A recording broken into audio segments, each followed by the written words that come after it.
batata ba mama bandeko balandi ya Canal Presse mbote bipai biso bozuli baku ya kolanda biso tokomi na tango ya Canal Presse oyo bosi bo mesana na yango lelo toza mokolo ya vendredi 16 août 2019 na Tony Samina Senghor ya koyeba ke boza ebele liboso ba etano na bino eke marge lobi na rataki bino kasi lobi nsoto senga kite pour nazala na plateau ya Canal Presse bolanda kindeko Jacques Kalonji nde tolobaka. C'est la complémentarité na télévision. Mouninga Soukazana Pokoson, Mouninga remplacé et Ezala Kakande Mona. Merci. C'est parti pour le 45 minutes de direct na Canal Kin Télévision Mbote Nabino Lisusu. Merci na équipe technique Oyo Basunga Gabiso na Tongo Nyoso Topobola na Biso na Bandaku na Ndenge Elongubani Namoni Rodi Luwadio Mbia Mavinga toujours fidèle au poste Serge Makoso na réalisation Joël Pembele na régie finale Gimpu tous les maestros Bangonde Bazali Kolo Bangonde Bazo Sunga Biso na Likolo Kuna. Merci pour na fidélité Isa Longo Asana Biso pour na ba message na bino pour émission Ezabongo interactive pour participer à la émission na côté de la Rabiso ba a message des titres ndé éco-dominé émission ya Canal Presse ya mokolo alelo jour J moins 15 pour la rentrée scolaire ba parents le parent ne savent plus à quel se vouer problème où ça se poser et ça problème il y a confirmation moi natanga ki wana a passer classe wana il faut afouta confirmation pour sinon te bakoya kolongola na classe pamba ba école mususu ba petit ba date il y a ba délai il y a confirmation mais moi na atangaki na école wana to kutela ba parents ebele bazali kolela likambo wana ya confirmation et puis ba parents ba leli mais belé à 15 jours ya rentrée scolaire mbongo ezate pona kosoma bakaye kosoma baketch en tout cas eza pasi na République démocratique du Congo tokobeta ntotso na etutu likambo etali rentrée scolaire na kati ya émission ya lelo publication ya gouvernement Fati renvoi liste na premier ministre Sylvestre Ilunga Ilunkamba pour babongisa yango Fatia lobby problème ya ba mama eza ko se poser les femmes ne sont pas vraiment représentées et puis ce sont deuxième problème à poser ce sont toujours le même figure tant à telle liste bao bazako revenir kaka aux affaires entre-temps Assemblée nationale en session extraordinaire du 19 au 7 septembre pour na co-investir gouvernement mais Fati renvoie ba liste talaba titre oyo toko développer na émission ya lelo kasi ba journaux oyo ebimi na tongo na Kinshasa forum des as yango ekomi en prélude à l'investiture du gouvernement, l'Assemblée nationale en session extraordinaire du 19 au 7 septembre. Soupçonné d'avoir détourné, on a un forum des As, soupçonné d'avoir détourné des fonds destinés aux sinistrés de Minembwe, le ministre Biando depuis hier en garde à vue à l'ANER. Voilà. Babi ministre, bon, c'est au moins 550 000 $, hein. Tout le bac on a Canal Presse na journal télévisé à Canal King. Voilà, ministre Biando depuis hier en garde à vue na ANER. Voilà, Wanezali Bongo forum de Zas. Le journal et comme Elibiso et Alelo, Félix Tshisekedi refuse de composer avec le baron du FCC. Les gouvernements Ilunga divisent la classe politique. Voilà le journal. Kaka le journal, l'Assemblée nationale en session extraordinaire le 19 août pour investir le gouvernement Ilunga. Mais Félix a son liste. Bien pour investir le gouvernement Ilunga.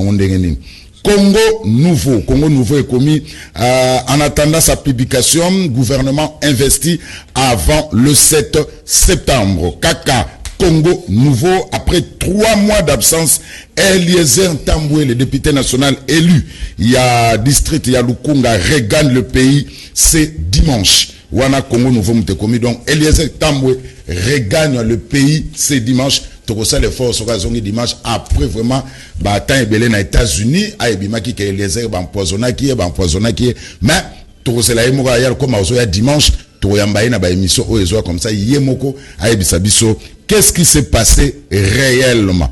Voilà, bah invité, normalement, il fallait baser à la 3, mais 2, bah c'est comme les bisous. Maman Chantal, chargée à porte-parole. Il y a SID, chargée à communication. Mbote maman. Mbote Ndegozulu. Mais maman, bah, c'est pour la nomming, bah, analyse avec Toko.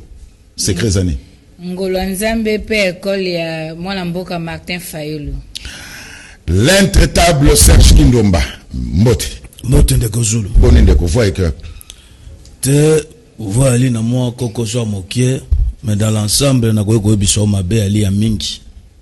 Ko ka lolengo tangi balokasa, ko ka yo na mozindo tito kota na détail ya minene ali ya woto kolobela.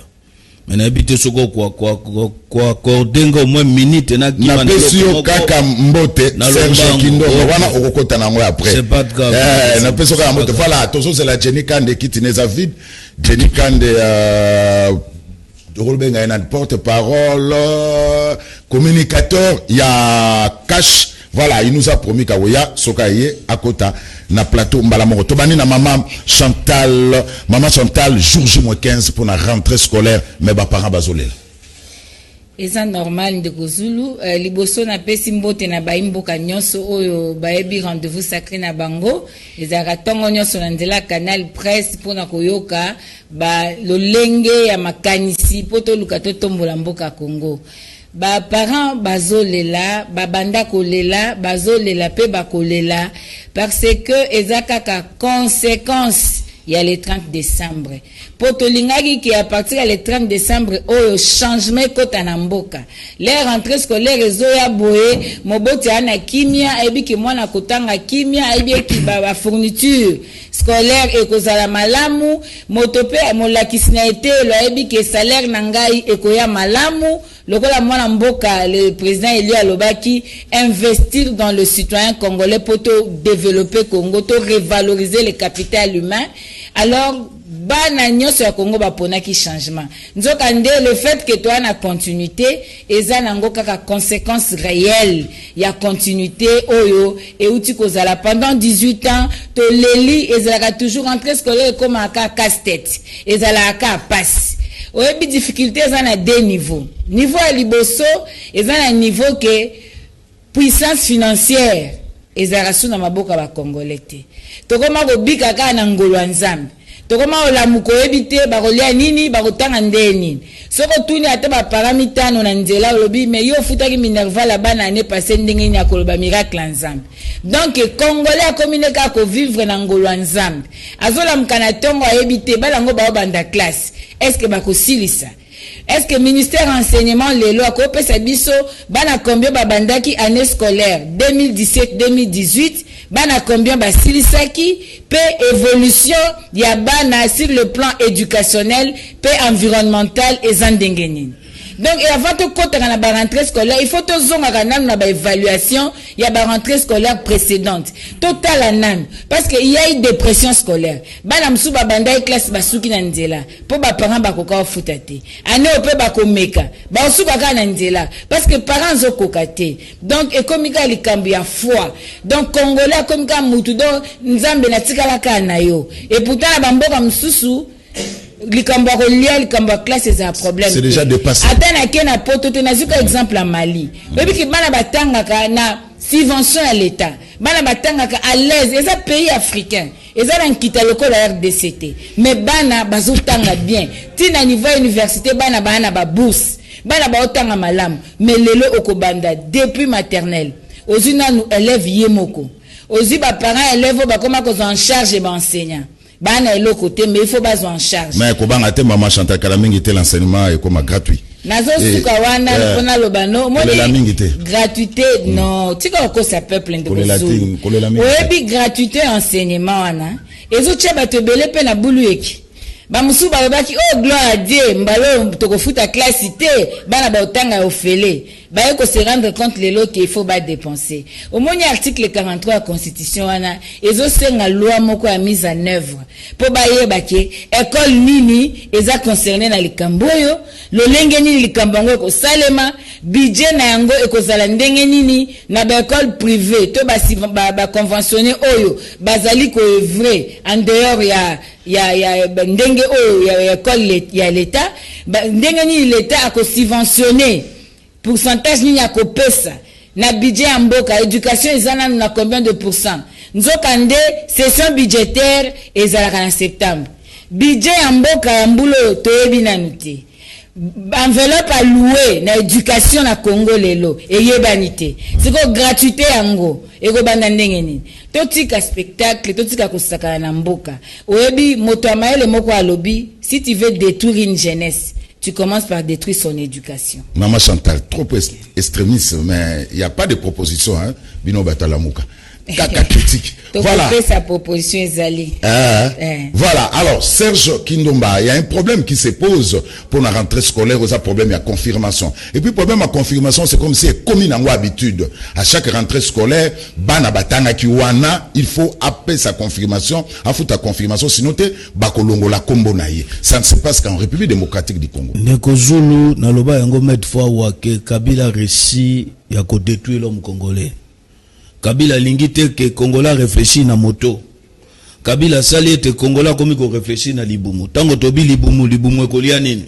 Libumu ekolata nini? Libumu ekotamba na motuka nini? Dans la conséquence, il y a 18 ans Kabila.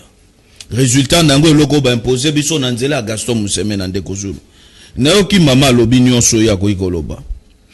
Mais il faut que yebisa ba Congolais faut ko yebani. Ah nali na lokasa moko ba bengi billet de vacances. Yekolo babengi révérend Kim et alia wana lingwala yoka na makambo yuti koloba Ndeko Zulu révérend Kim ache Minerval pona mwana ali na école maternelle na primaire bacha ngo $720 yali na misolo bapaya entre ta biso sa ya kamone local franc congolais yali boso yangwana ya mibale $720 baya wa babengi yango balobi frais ya confirmation pour na mwana oyo atangaka déjà na révérend Kim soko aki na mwana lokwa mama ali awa mwana aki na 5e primaire aleki 6e il faut futa o babengi $90 wana ali Minerval ali apa $90 wana pesa nini e ali ngambo mosusu mwana ba komisi esika na même école wana révérend Kim yepe faut futa $90 yoke sika bakoi na motambo baye lisusu awa babengi yango test d'admission il faut que futa $10 pour na moto ya yesika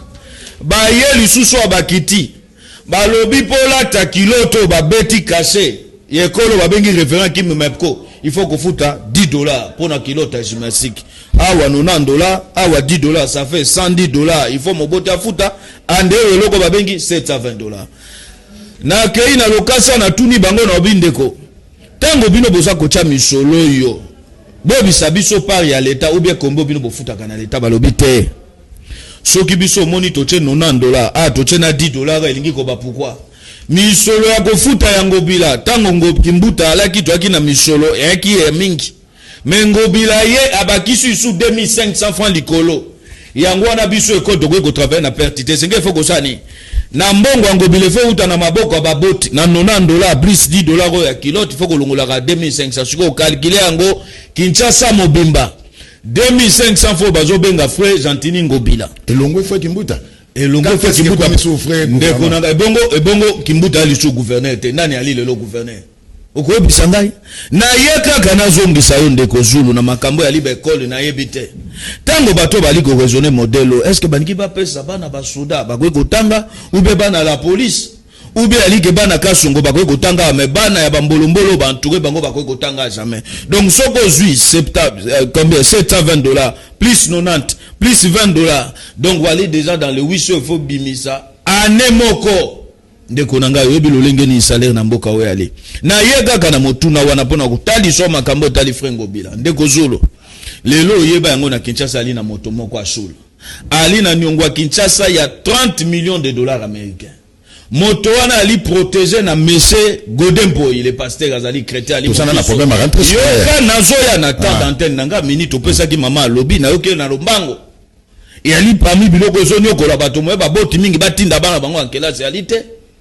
ali na nyongwa $30 millions protégé par Godempo basuki wana te bango bayaka wa bafingaka Kimbuta bakise Kimbuta babike Kimbuta sali ba compte fictif nga kanisa ki kelingomba Godempo nangobila bakoya bakoboma ba compte wana ba réduire ngo comme compte moko entre tati lelo yo Ndeko Zulu o nazo ebisa yo bazali ko continuer na même système ya ba compte fictif ya Kimbuta faut ba ebisa biso misolo wana ezo kenezela nini et puis to suki wana Ndeko Zulu na yaka na makambo talifila Kinshasa o mona ke misolo ngobile ko utawa na makambo ba ekolo tango azozwa 2500 francs na moto moko basuki wana tende ko su permettre ngana lombango mama libisangai scolaire. Toza na problème à rentrée scolaire, mais ça fait partie à rentrée scolaire. Neto na enango dali acte de décès à moto. Moto akufa banda ko sa na nini ne loko babengi universel sécurité. Tato yo kombo ne kakoma. Des comptes final na bato universel sécurité ba totaliser ngo sali 887 000 francs congolais. Akufi atiki 5 bana na mwasi ali veuve. Tata wana sali 8 ans na entreprise Ngobila. Au lieu ba pesa des comptes final na ye. Il y a 885 000 francs congolais. Soko chango en dollars, ça peut aller dans les 500 quelques. Baboy ko pesa mi solo. Maman a commis, veuve a commis le kasa. Na ba autorité ya ville lobby ah biso tozumo espoir lo kwa Ngobila komi gouverneur. Tamso ko résoudre mi solo na ngana lombango, bonga benati na bano yanga ba kende kelasi lo kwa bana Ngobila batanga ka l'étranger. Tango a commis le kasa adressé ngo epa ya moto babengi Doli Makambo ministre intérieur. Yango ya ba kize de réception.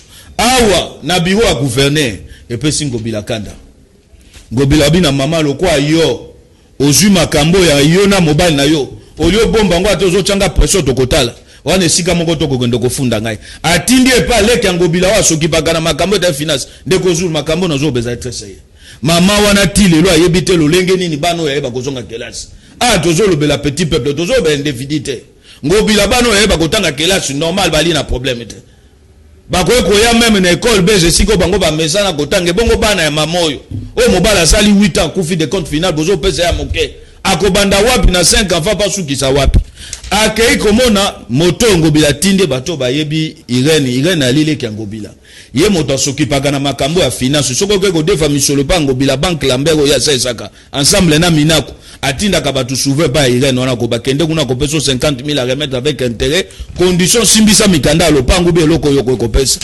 Irene a eu décision pona ko ebisa mama lobi lokwa yo komi lokasa et komi ko bima na poisa bato ba ba Ngobila za insolvable mais Ngobila di na misolo ya ko corrompre ba député provincial 70 000 à chacun mbongo il fallait to futa yo 887 000 francs congolais to kitisa ngo tina 225 000 francs congolais ndeko yebisanga mama lolengo yo mobala tike na 5 enfants bano ya yeba kotanga ka mokolo nini donc ali lokwa l'état congolais ali moko ya bato bazo privilégier loko to bengi phénomène kuluna l'état congolais ali à la base ya ko encourager loko to bengi climat d'insécurité Ngobila zo temela lobité pas trop de chèque na balabala mais bato wana l'état est moko abandonné bango bato wana l'état zo pesa bango chance te ya ko se nini loko to bengi kotanga yango wana na mokuse pona ko ebisa ba congolais ko interpeller ndeko Félix Tshisekedi moto ya koya na 2023 kozala yo yoka pasi ya population zwana nous décision na makambo ba école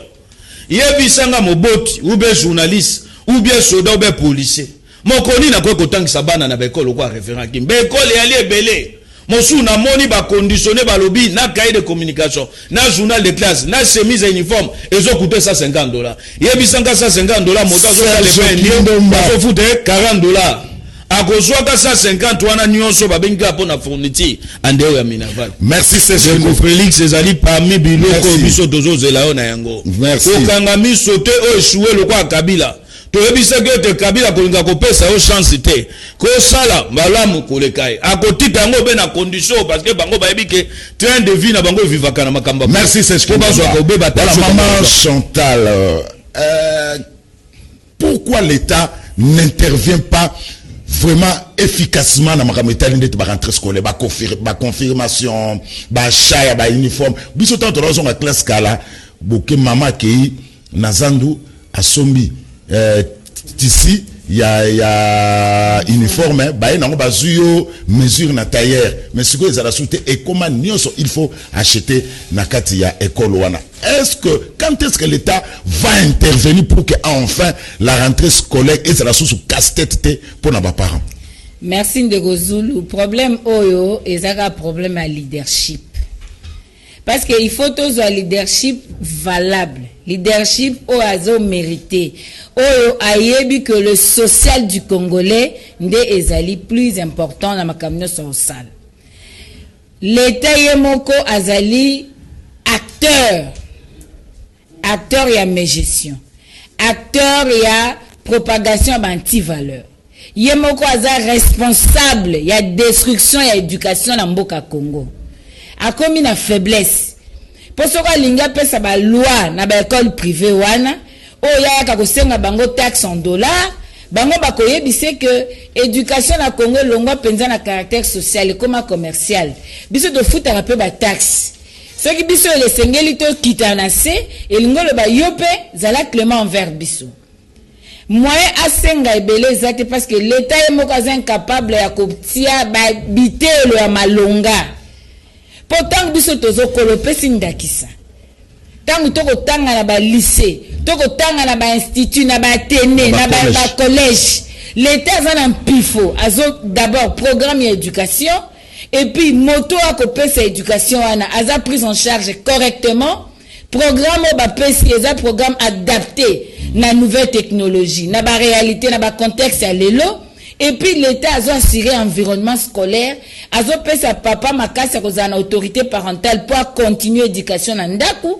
aza kotia maboko na église po ba mema ba anti valeur te po baza ba agent éducation c'est-à-dire lelo ezali pasi parce que l'état na biso mbongo o esengeli aftia na budget éducation eza na mbongo malonga te fonctionnaire à l'état a na mbongo malonga te molakisi enseignant o aza koteya o aza kopesa mayele po lelo bakoma ba ministre bakoma ba professeur moto wana aza ignoré aza minimisé moto wana akoma image ya opprobre nzokande mbongo o nakopesa ndakisa tozwa kaka loi o bauti ko voter na parlement uti ko leka sur les anciens statuts ya ba chef et de ba statuts ya ba ancien chef de l'état lelo la personne ndakisa mi bale kaka ce qui tozui ndeko Kabila aza sénateur à vie c'est-à-dire l'état azo prendre charge na comme sénateur à vie timokolo oyo nzamba ko benga tolongo wana kaka yemo ndeko Kabila aza suko bénéficier en tant qu'ancien chef de l'état.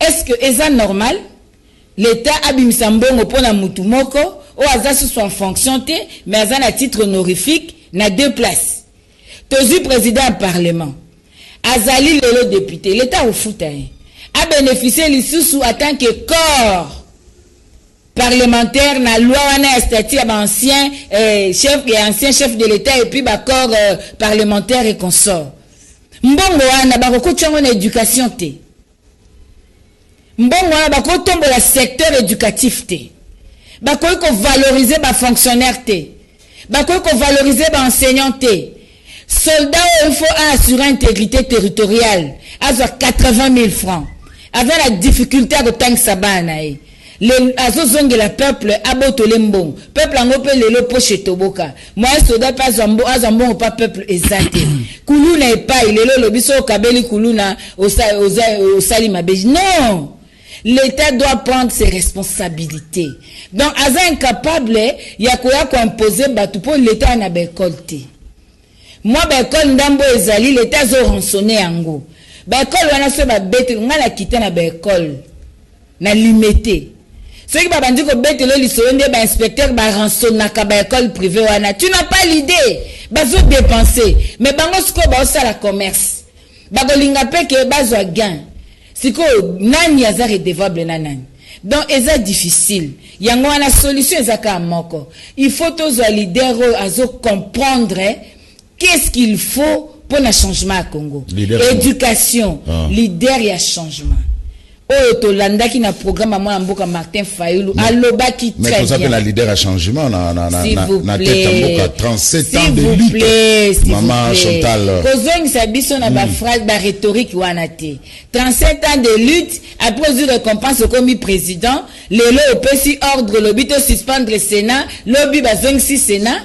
C'est ce que l'Ingolo Balabiso 37 ans de lutte. Nous, on n'est pas là pour n'avoir pouvoir récompense. Nous, on est là pour n'avoir pouvoir légitime. Pouvoir oyo, peuple a pessimu. Merci, maman. Yango tozo nazo succès na koloba boy. L'État aza incapable. Yako peki sabate kaminani uniforme na école parce que muto école a commis commerçant.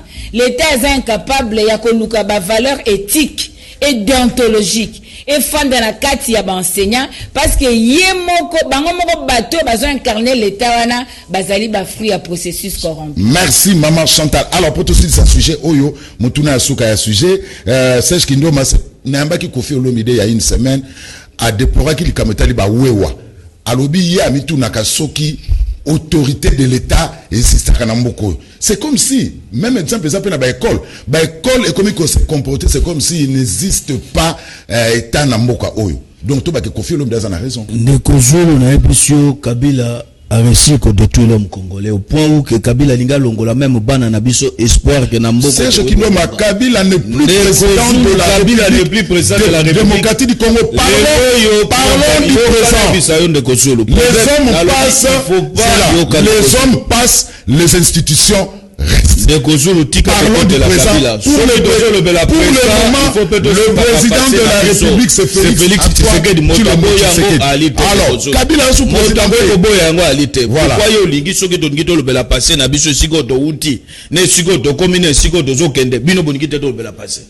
Passé à l'inini. Moto a tchobiso na condition na lobaka med fanande ko Félix Soba Kobali bisute. Keye ali na ngambo. Mabe ya Kabila na 32 Mobutu ezo pese likolo na ye. Yango ko sala ete azinda na libulu. Kako kakobimisa mboko te na kombo ya bundele. Tango zolo bage makamba ba école tout ça de kozumo comme sou na bisa ko foko memela biso Gaston Musemene fa bisa biso na nous gestion na ya en état ministre. Ndenge nini sali ke Musemene ko koma millionnaire ko koma ya komi tango yaki ne bonga place wana. Matika ko pesa ba enseignant condition de vie malamu te. Atikali jamais ko bunda. Na oki mama alobi ke ba école ya l'état ali mingi te. Faut pas ko ba école ya l'état mingi te. L'état congolais akana école te. Moto moko ebisinga alobi vaut mieux encore une femme prostituée que l'état congolais. Les aider à l'état congolais ko kondima yango te. Oki yango bato wana bazo bunda bali wana pona ba intérêt na bango no pona biso na koko tangolo ba école zo ba école lokwa par exemple ba bengi ba course nek ba école lokwa bororo ba école lokwa ba lupio tango boko ba ke ba inspecteur ba yak mais ba inspecteur ba go bisa biso même bango moko ba préfet ba bi ke Minerval na biso fait ça la boy pourquoi to futa kamisolo ebele na l'état wana mona kawana. Mais entre-temps, enseignant bazo futa mamala mute. Entre-temps, misolo l'état congolais azwaka ekendaka wapi po l'état yemo kwa ali na bekole te. Matata yaka na slogan moko akosaka biso inane 1000 écoles. Na ebiteti akenda. Abomi bukangalonzo. Non seulement bekole wana akomema mama Kabila kende kochoba bengi première pierre. Pona ko inaugurer 1000 écoles. To sutuka bo akeko tongela loko ya ye moko université matata masogi mapono na ibe akombo na ngote de kozulu lelo ya lipasse. Il faut le temps na biso ala kisabiso kazali les étés. Il faut le temps na biso ala kiseloko ba bengo autorité de l'état exister. Yango moni loko tozo senga na ndeko Félix Tshisekedi. 2023 ekozala yo face ya population. Bon ba embela kayo le peuple d'abord. Bango na bali na besoin de changement. Bango na bazali na besoin que bano ya bango batanga. Et à la tête catégorie ya batu. Nenge l'autre moni entre locaso bache FCC na cash. Groupe ya 60 personnes balingi bazwa décision sur 85 millions de Congolais.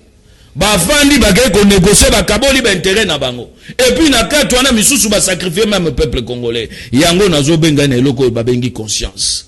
Ne loko ba bengi ba valeur. Ne loko ba bengi bolinga mboka tango lobi ke Kofi Olomide lobi que Congo we wandenga kumba autorité de l'état ali akokufa tuna combien de chauffeurs ndenge ni bazozo ba permis yali na moyen ya magui surtout bandeko na biso bakumba ka package do place nyonso alinga stationner kotema et puis yoka yango entre complicité na bango na ba roulage ya kanene oyebi yango roulage ako komona ndeko zulu ndongo la tibo soko zokumba motuka bi moto ko dégager yo mais chauffeur la ketch ya 207 yabika ko finanga mbota likasu. Ceux qui battent les miwana na ko zongo pas 10 personnes. Donc il y a ko créer embouteillage, oula za ko sala le côté. Il y a ko sala jamais oula za ko interpeller. Mais yo moto ba moni citoyen normal.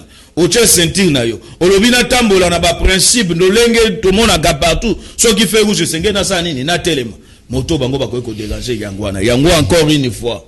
Si c'est vrai Bokonjo à Félix Ezali loko ba bengi changement. Il faut la kisabiso changement parce que peuple wana ali na besoin de changement. Merci. Et puis ko bo médication tel quoi mais c'est Kabila ndenga bo médication. Ache biso na condition ali que to réfléchir na libumo. Po anini soki mayele ali congolais ko se révolter ko za contre ndengeti le congolais ali contre monsieur Kabila. Donc ça l'effort na secteur ba bengi ba école surtout primaire, maternelle, motako ko yata zo foutre la mwana maternelle Minerval ko matina $1200. Chaque année, à foutre à 1200. Entre temps, on est fait à 3 ans. ozwi misusu bakreele biso na crèche okokende kuna se renseigner boka crèche na maternelle ezocoûter $1,500 mantata toali na kati ya Kinshasa toali na même mboka en tout cas l'état il faut exister ya solo ndeko Zulu l'état à la faiblesse akanga misote lokwa Kabila ki moyini ya l'état ya peuple congolais. Merci. Alors maman Chantal toke na deuxième sujet ezabongo problème il y a publication il y a gouvernement na ba information to Zwaki Fachi a renvoyé liste et pas il y a premier ministre pour lobby de ma parité, la femme n'est pas représentée et puis on a retrouvé dans cette liste le même figure. Maman Chantal. Bon, merci de Rozulu na Olobango. Permettez-moi mouké na baxelo moko. Pour la rentrée scolaire. Pour la rentrée scolaire, oebi avant ya kobeta masolo gratuité to loko songolo pakala il faut kotongana ba école. Na ko peso exemple na ke limité. Na koti quartier Mombele. Na moni école à l'état te. Na ko kena ndanu école à l'état zate.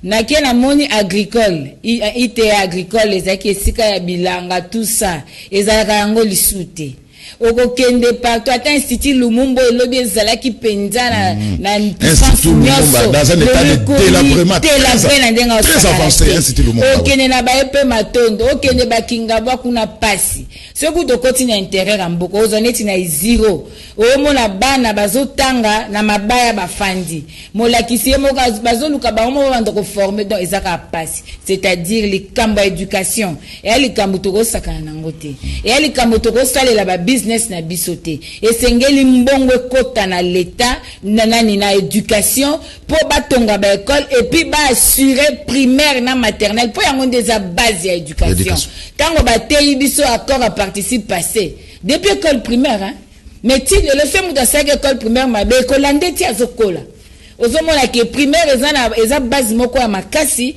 esengeli penza budget ya mbalo yo tokoka se budget bimi faut éducation azana na part ya malamu na santé voilà na gouvernement pour la gouvernement de côté de ba maman tala bo épargner biso na politique spectacle nazo biso obili kamba république hein c'est to betango to tika ba hein bases oyoki parce que masolo o to bandana ndenge bandi basali biso to considérer ngo cuisine interne etali bisote basali masolo na bango partage à gâteau ezali nango gouvernement peuple a kozele le côté parce que comme on a kuna RCC le binga il faut autant ba pesi cash autant lelo kaka na landi ce que vous permettre na tanga kombo na RFI ba to ide pesi ba réclamer ba luka ba poste la commission électorale n'a pas réclamé. Totalité, toi, n'a pas allié na IDPS. Il ne sait pas réclamer. Bati pas réclamer. Donc, c'est-à-dire, ils ont un partage des gâteaux. Ils ont massé na bango ko zana na kuku. Mais le ko za pas ces années. Muto abengami premier ministre. Premier ministre ayambi makambu pe alobi, il faut que ça rapport na ba autorité morale. Azaki ko solango en tant que membre ya coalition. Et sengela ki basala ngona ndenge na bango mais soko lati casquette à premier ministre à Congo et sengela que père rapport pas sénateur Joseph Kabila et puis que pesa rapport pas Ndeko Fachi total spectacle to yeko koma na motuna place yo tuni total penzo lobi liste ye to zongsi ango po basi bazate botika osakana na ba même figure wana etali bisote parce que parité eza mobeko eza na mboka. Ce qui m'a bien appliqué mon dans la Constitution, article 14, et puis loi organique, tant mieux. Mais que le malabiso le loke, tozong si liste pour la parité, pour la nine. Na cabinet, Andeko Félix, basi ba combien? Parité, to bananka la gouvernement. Bango mo ba ebi ba raison o ba osalela. Pour la biso eza nango un non événement parce que eza masolo moko elinga ekutu eye banate. Il fallait pas traiter ango kande ba traiter ti mukolo ba yaki bon gouvernement ya bango ya partage à gâteau et que le parlement ba investir ango ba continuer ba sama kam na bango parce que sikoyo peuple congolais lelo to betel solo rentrée scolaire. Ba lobby gratuité enseignement. Lelo gouvernement biminante. Gouvernement la bangoana. Nous expliquer peuple na hypothèse auto parler gouvernement république parce que biso to considérer biloko anate. Et bimité ministre premier gouvernement non investi. Premier ministre nanu aza investi na parlement te. Nanu a commis responsable ya gouvernement wana te. Nanu a formé gouvernement na été. Ministre enseignement nanu a prendre possession ya makambu te. Toza te lokola ezaka na poto Trump accueilli, administration Trump etika les autres continuer. Et pas la biso tout est lié na ba individu. Donc ba bomi ba valeur nyonso to komi ko landisa likambo ko kola ngona batu. Lelo ministre ya enseignement oyo akoya aloba politique ni nyazalango o akoya amema biso na lolenge o rentrer comme mama budget ya éducation et yebani na nouté. Alors pourquoi koko sa peuple? Yango biso to lobi boy. Soki azali ndeko na biso aza congolais oyo alingi atombola mwasi, gloire à Dieu, mais nous dire que moi bazongisi gouvernement po basi bazate po ba même figure, mais tango ye asali coalition na ndeko Kabila oyo akambi mboka 18 ans oyo ye abengi ye partenaire oye moko alobaki na radio moko ya en place alobi ye mutu ana expérience na présidence de la République. Bon tangu ye asali coalition na ye ayebaki te ke azo travailler na bato basala déjà kala. Donc biso tozomona yango eza ba spectacle na mboka esa pasi to lingi mboke memama na ndenge okopesa dignité na bana ya Congo. To lingi mboke memama na ndenge ezopesa makoki na bana ya Congo po ete batambola na basolo nyoso. Donc il a resukisa na koloba ete makambo na bango wana eza cuisine interne. Ce qui s'agit ezali elingaki ezata médiatisé te balingai basala kaka masolo na bango tozela kaka bafui ndenge nini bakutia. Voilà, merci. Alors Serge Kindoma, ça pose problème. Maman Chantal Otolo Bango AFD se réclame Koutanae nakati ya gouvernement. Entre temps surtout que na IDPS Jacques Chabani Boud, Peter Kazadi Boud, ba l'IEP Bazako Boudé, Fachalobi parité femme eza représentativité femme eza respecté. On a retrouvé le même figure. Ça pose problème. Entre temps dans 15 jours il y aura la rentrée scolaire. Ne Maman Outoloba, il y a pas un ministre, il y a EPSP pour le moment ou la politique nani ya éducation ya mboka. Ndeko Zulu na lombango mama lobi mwa mingi bele soko pe kopesa nga minute na lina makambo bele akoba na makambo etali accord entre FCC na cash ya liboso na ko bisa bana mboka ndeko na biso benga ka grand-père Pepe Ilunga parce que tata na ali mokolo ali na 78 ans au Kabila nomele biso ye bakitisi mbula ba PCA 73 ans na makambo Kabila moto atinda kiye na lingomba politique mais c'est le président de mokoloto ali mabete soit ya Kabila et aga toujours contre Bilenge yango moni nazo interpeller ba Bilenge ya Bérin Rouge voilà na ye na motuna na ndeko na oki Pepe abimisi lokasa Pepe Ilunga abimisi lokasa moko abengi yango Sylvestre Ilunga wana Pepe biso tozobenga ka grand-père ali na mbula moko na koko abotingai tata ona kobima pesi critère totikali koyoka teni lipa na ba critère oyo ya chepo ba nommer moto ministre ayebisa bana Congo mani alobi te bato bazwaka misolo FPI bakoko kota wate ayebisa biso teke bato nyonso Kabila parenaki na mafia na mboko pendant 18 ans bakoko komaka ba ministre te pona nini po Pepe ye moko ayebi ke ye pazali parmi ba bénéficier ba o Kabila parenaki na mafia na mboka o moyena tele melango esa nini réalité bakosi biso balobi il faut pas monter à la eloko ba bendi poursuite judiciaire yoka na kate eloko tango baliko réclamer Pepe ayebisi bana Congo alobi te il faut Bilenge sa nini bazala Bilenge bazala représenter nani akotinda Bilenge na bato FCC Kabila tindi Nehemina Minaku na kota Bilenge est-ce que Nehemina Minaku bango bali Bilenge na kati wana Bilenge ni Kabila tindi Kalev Mutombo Bilenge na kati ya pasi ali nini Kabila koya kotinda tina motolo kwa Didier Tumba oya komi alongwe na vie militaire akomi na vie civile ndeko na ngai moi historique nazo ape na ngambo akashi wana moi historique batu faut koyeba ke Didier Tumba ka chef d'état-major général.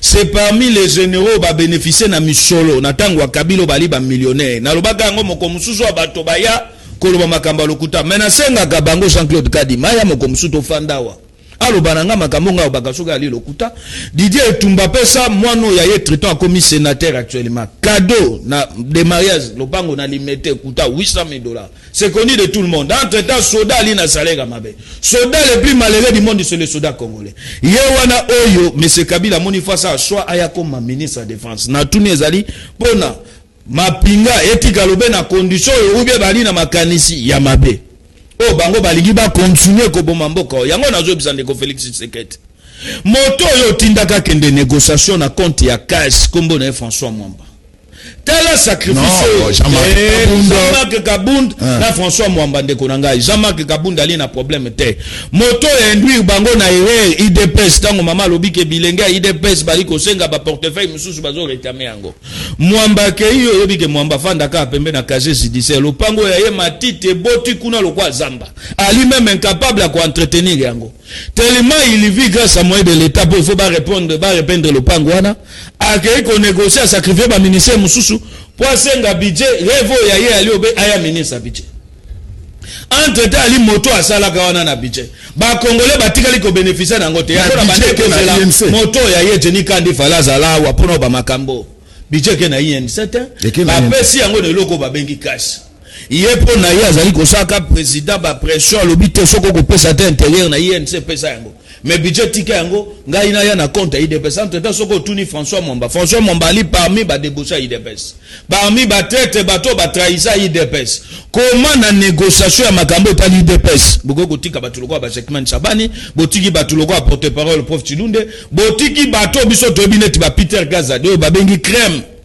ya IDPS pona kocha traite ya François Mwamba na kati ya négociation aye pache mokoloto na kati na koyebisa bana Congo ke lingombo ekobima ya gouvernement ekokambama na pepe ilunga boliki ya te eloko ekoza na avantage na bino kuna alite na yo kitango lobike ndeko Félix Tshisekedi a réclamer côté ya bana basi ya basi oui eloko na encourager yango wana ba mama bakabato bakana bolingwa mboka ba mama bakabato bakana souci ya population ba mama bali na besoin ya peuple yango tokosenga eto lingi to mona baso pe babundaki Etumba na ensemble lokwa barrière tuam soki lelo akomi ministre Etumba ya mama wana toyebi yango lolenge ni na bundaka Etumba ya babale na gouvernement ndeko na ngai soki bolobi lelo basi arrière tuam mufbi na ye mobimba politique alakisa biso lolenge nini aka social face ya population alakisa biso lolenge nini aka na bolingo ya peuple ya ye azali ko souffrir o Kabila nyokolaki o Kabila monisaki bango pasi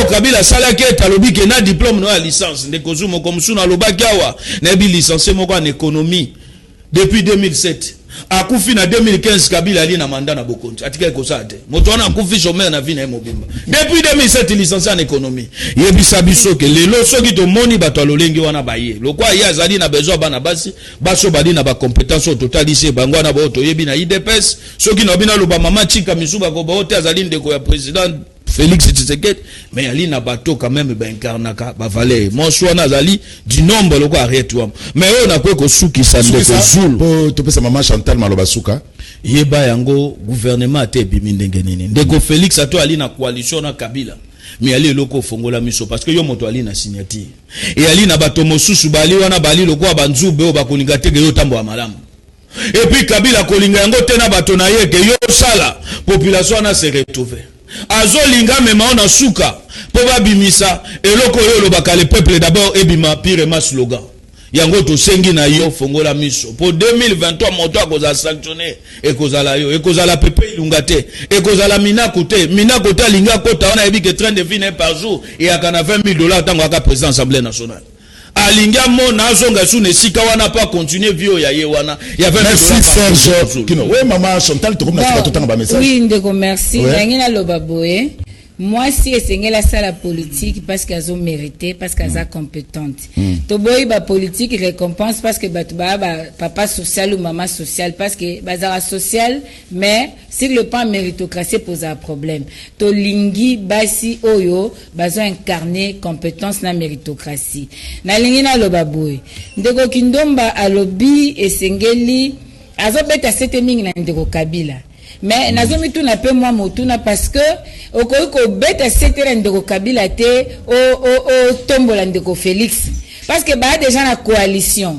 officiel eza déjà eloko moko. Donc moi je pense esengeli amekotala mukie moi lolenga makambwana mais na regrette pe ke ndeko Jenny ayete po moko alobai na ngaki lelo penza za miso ya akanaki aye penza ndeko langa IDPS esengeli akazala mais ayete menga na ebaki akozala na mokuse na koyebisa bana Congo ezali nde gato ba okabola talaka nde bango moko ba obunda eloko biso tozela kuna ezate changement moko ba komemela biso te nzoka nde tolobi esengeli ba réforme esalema na mboka esengeli to anticiper élection tozongisa penza président oyo peuple a voté volonté à peuple à la respecter pour que biso lelo tokende liboso. Merci. Soko tali toza le cour constitutionnel na kosisi émission te sans kena lobelango toza na honorable Musema azalaki invalidé te Eli Achangu mais balongoli na azaki na invalidation te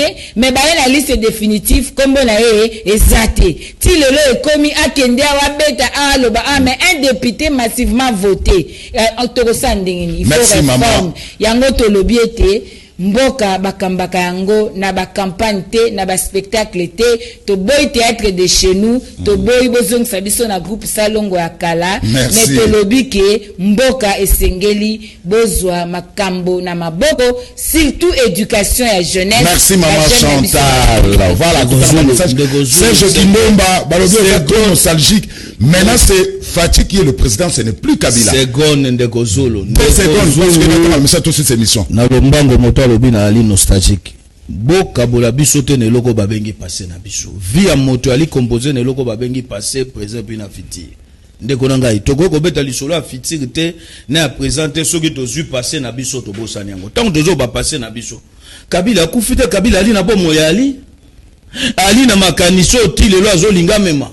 Contre vie à peuple congolais ndenge nini yo kolinga ke soki to ekobeta lisolo to beta kaka président de Félix Tshisekedi iyo ali président mais kobosa na te passé na biso oya bomi mboko pendant 18 ans ali obene loko babengi majorité composition ya gouvernement ya kozala ndenge nini bino bokolinga to benga passé to président ndeko Zulu na lombango na koyebisa yo na Kinshasa makambo ali koleka ndeko tempo ya komeli lokasa ne loko babengi deuxième contre ndeko Matondo pona ko bakeki Matondo ko bimate libanda ya frontière ya Congo deuxième fait kanga biso to sengi na bandeko deuxième godempo ya ali na compétence te ya kokoma lokasi ya lolenge wana pourquoi ndeko Matondo ni pas to moni justice ya Congo est condamné ni esambise moto ali na compétence merci ya kokoma lokasi ya lolenge wana gabi ma message et ali obe justice ya kokomelango deuxième merci ndeko Zulu vraiment ils a passé pour na mboka na biso nyonso pasi.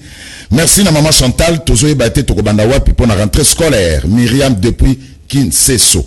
Canal Presse pour na nini na République démocratique du Congo nyonso ekoma pasi transport voyage classe à manger à boire sécurité nyonso pasi tokosuka wapi tokosuka wapi. Canal Presse ndeko Zulu lobela biso bras Congo alongoli 16 chauffeurs élévateurs na date ya le 17 juin 2019 pour la réclamation et salaire jusqu'aujourd'hui bazaka kanandaku bakufuta kelasi comment c'est ça le problème à République démocratique du Congo muta holandela suko 16 chauffeurs élévateurs wana azate mbote ndeko Zulu maman Chantal atanga wapi pour to sepelaka na analyse na makasi monsieur Firmin voilà ndeko Zulu tuna maman Chantal pourquoi asalaka kaka banalise oyo ezalaka toujours contre reconnaître ne fils que Fachi Azali Mokonzi Mboka Guilain depuis Limité. Toza na posa ya ba analyse oyo et ko faire avancer et non il y a critique pompon depuis Matete. Canal Presse na groupe scolaire Ntingi député. Na groupe scolaire Ntingi tozo futa fourniture scolaire $25 na 6e Glody Lema Ayoki député national Ayoki Glody. Ndeko Zulu maman Chantal bango ezaka ka ba critique ba proposer biso ba piste de solutions pour que le pays avance. Soleil depuis Bandal. La légitimité à pouvoir. Babi ba na plan de sortir ya crise. Okay. Soleil depuis Bandal Oyoki. Président Félix azosala eza na yango mascarade yemoko ayebaki déjà ba résultat oyo ba konzi ya kunku ba pesa kiye. Serge Kindomba aeba que le passé, mais les institutions restent. les hommes passent mais les institutions restent. Pourquoi lingi toujours kozongi sabiso kaka na Kabila Kabila